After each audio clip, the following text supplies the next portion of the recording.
পরিপূর্ণ বাঙালিয়ানায় হয়ে গেল হানিফ সংকেতের ছেলের বিয়ে। হানিফ সংকেত ব্যক্তি হিসেবে যেমন খাঁটি, তার ছেলের বিয়েও ঠিক খাঁটি বাঙালিয়ানাতে বিয়ে দিলেন। সম্প্রতি অনুষ্ঠিত হলো দেশ বরেণ্য গণমাধ্যম ব্যক্তিত্ব হানিফ সংকেতের একমাত্র পুত্র সন্তান সাদমান রাফিদ ফাগুনের বিয়ের আনুষ্ঠানিকতা। দেশের তাবৎ তারকাদের যেন মিলন মেলা হলো এই অনুষ্ঠানে। সেই অনুষ্ঠান আর আয়োজন নিয়ে প্রখ্যাত গীতিকবি লিটন অধিকারী তার মনের কথা ব্যক্ত করেছেন।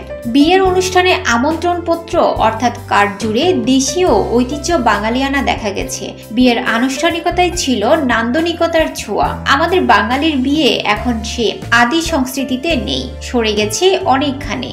বিভিন্ন টিভি সিরিয়ালের কারণে নিজেকে জাহির করার যে প্রতিযোগিতা চলছে এসব আয়োজনে, তাতে বিয়েটা আর বাঙালি জীবনের অনন্য সংস্কৃতিতে থাকে না। তা হয়ে গেছে আজ কালচারের একটি বড় ইভেন্ট। বরাবরই নিজের যাপিত জীবনের মতোই এখানেও পুত্রের বিয়ের আনুষ্ঠানিকতায় সেই ব্যতিক্রমী ভাবনার বহিঃপ্রকাশ দেখালেন হানিফ সংকেত।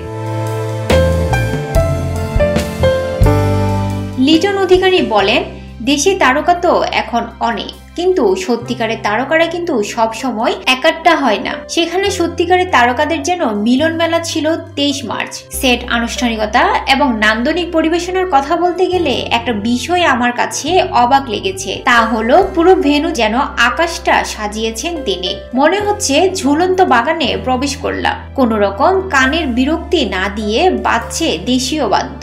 এইসব অনুষ্ঠানের বাড়তি প্রাপ্তি হয় সবার সঙ্গে, অনেকদিন পর দেখা হয়। এমনিতেই করোনা মহামারীর কারণে তো পরস্পরের দেখা সাক্ষাৎ যেন একেবারে বন্ধ ছিল। সেখানে ফাগুনের বৌভাত যেন সুযোগ করে দিল পারস্পরিক মিলন মেলার। হানিফ সংকেত আমাদের প্রিয় কাছের মানুষ। তার রুচিবোধ নিয়ে আমার কিছু বলার নেই, তবে মানুষটাকে আমরা হাসতে খুব কম দেখি। পুত্রের বিয়েতে যেন জীবনের এক বিশাল দায়িত্ব সারলেন। সে নির্ভরতার হাসিটা খুঁজে পেলাম। নিজেই তদারকি করছেন সবার, আর আমরাই বরং মজা করে অন্যদের কাছে বলছিলাম এই অনুষ্ঠানের সাজ, বর কনের পোশাক আবার বা অন্য অনেকের যেন নকল না হয়ে যায়, বরং দৃষ্টান্ত হওয়াটাই প্রয়োজন।